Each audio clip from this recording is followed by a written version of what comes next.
खबर उत्तर प्रदेश के बलिया से है, जहां प्रयोगशाला सहायक संघ मंडलीय अधिवेशन चुनाव हुआ संपन्न। विनोद कुमार यादव बने मंडलीय अध्यक्ष, वहीं सचिव बने राहुल पाठक। पुरानी पेंशन बहाली को लेकर भरी गई होगा। Report Rajesh Mishra, Purvanchal facie. खबर बलिया के जिला पंचायत कार्यालय से है, जहां आचार्य नरेंद्र देव सभागार में उत्तर प्रदेश प्रयोगशाला सहायक संघ का मंडलीय अधिवेशन एवं चुनाव संपन्न हुआ। वहीं 3 जनपदों के सदस्यों ने विनोद कुमार यादव को सर्वसम्मति से अध्यक्ष चुना। कार्यक्रम के दौरान सभी कर्मचारियों ने एक स्वर में पुरानी पेंशन बहाली की मांग सरकार से भी की। वहीं कार्यक्रम के मुख्य अतिथि के रूप में प्रदेश अध्यक्ष अजय पांडे ने सहभागिता किया।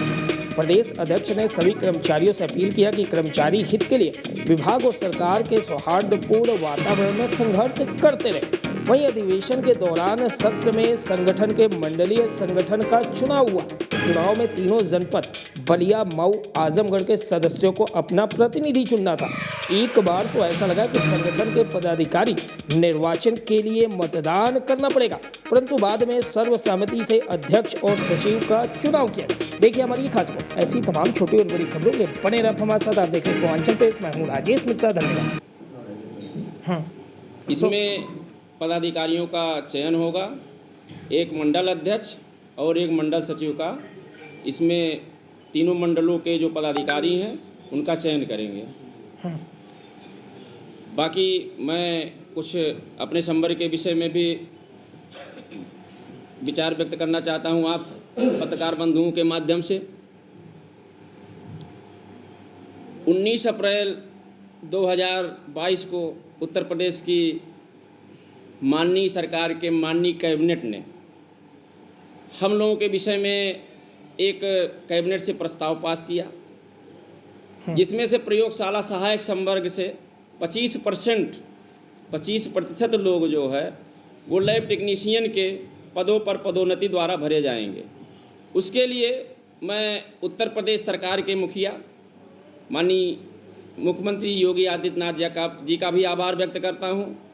माननीय स्वास्थ्य मंत्री आदरणीय श्री ब्रजेश पाठक जी का भी आभार व्यक्त करता हूं। इसी के क्रम में हम लोगों का प्रशिक्षण 1 दिसंबर 2022 से शुरू हुआ है, जो 1 दिसंबर 2023 से शुरू हुआ है और 31 मई 2024 को वो समाप्त होगा। 322 हमारे मित्र विभागीय लापरवाही के कारण छूट गए हैं।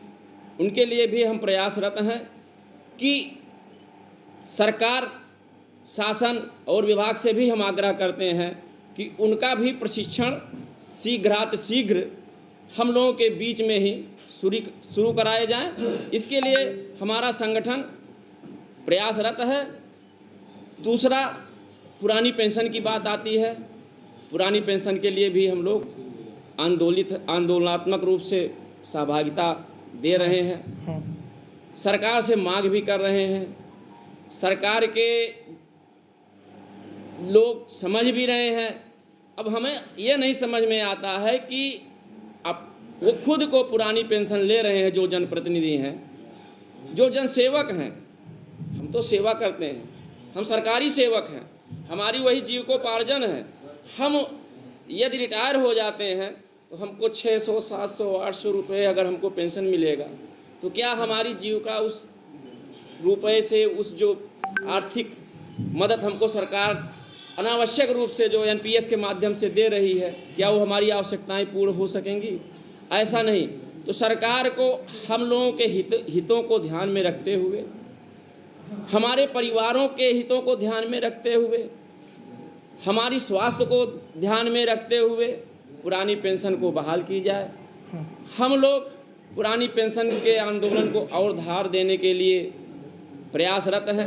पूरा कर्मचारी समुदाय इसलिए अग्रसर है। उत्तर प्रदेश प्रयोगशाला सहायक संघ भी इसके लिए पूर्ण रूप से आंदोलन के लिए तैयार है। यदि सरकार पेंशन नहीं देती है तो हम लोगों को अगले चरण के लिए कुछ न कुछ विचार करना पड़ेगा। काफ़ी समय से पेंशन की मांग आप लोग के द्वारा की जा रही है, लेकिन इस पे जो है सरकार नहीं सुन रही है कुछ। तो क्या इसको किस नज़रिए से आप लोग देखते हैं और आगे किस तरीके का आंदोलन आप लोग करेंगे? नहीं, सरकार सुन रही है, कमेटियां गठित कर रही हैं, लेकिन कोई निर्णय नहीं ले पा रही है। ऐसा नहीं है कि हम सुना रहे हैं, सुन रही हैं।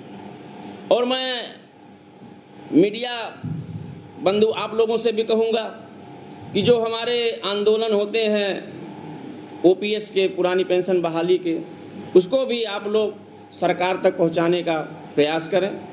और जो कमेटियां गठित की गई हैं पुरानी पेंशन के लिए, जो सेंट्रल गवर्नमेंट ने गठित की है, हम चाहते हैं कि भारत सरकार उस कमेटी का निर्णय शीघ्र 2024 लोकसभा चुनाव के पहले उसका निर्णय दे और ओपीएस बहाल करे, ताकि कर्मचारी समुदाय भी आगे चल के उस लोकतंत्र के उत्सव में अपनी सहभागिता जिस प्रकार से देना चाहे वो दे सके, और ऊर्जान्वित होकर के हम लोग भी अपने योगदान को वहाँ प्रस्तुत कर सकें। जैसा कि आपने, अगर आप लोग की मांगे अगर नहीं पूरी होती है तो इसके लिए आगे तक क्या करेंगे?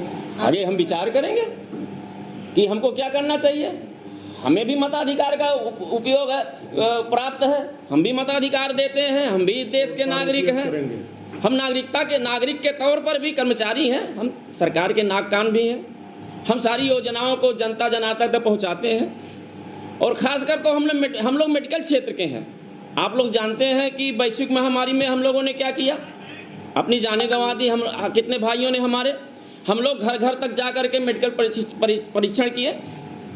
ये कम क्या है? हम लोगों को सरकार ने एक योद्धा का वो दिया, लेकिन योद्धा हैं तो हमको कम से कम ओपीएस का एक पुरस्कार तो दे दीजिए योद्धा के रूप में। स्वास्थ्य योद्धा हैं। और सबसे ज़्यादा तो प्रयोगशाला सहायक संवर्ग ने ग्रामीण क्षेत्रों में, जो ग्रामीण क्षेत्रों में काम करते हैं, कई लोग तो काल के गाल में समा गए। अब उनको पुरानी पेंशन नहीं मिल रही है। कोई 600 पा रहा है, कोई 700 पा रहा है, कोई 1200 पा रहा है। इसमें क्या हमारा जीविकोपार्जन चल सकता है? ये मानवीय वेदना है, आर्थिक वेदना है। इस आर्थिक वेदना को सरकार को समझना चाहिए। ठीक।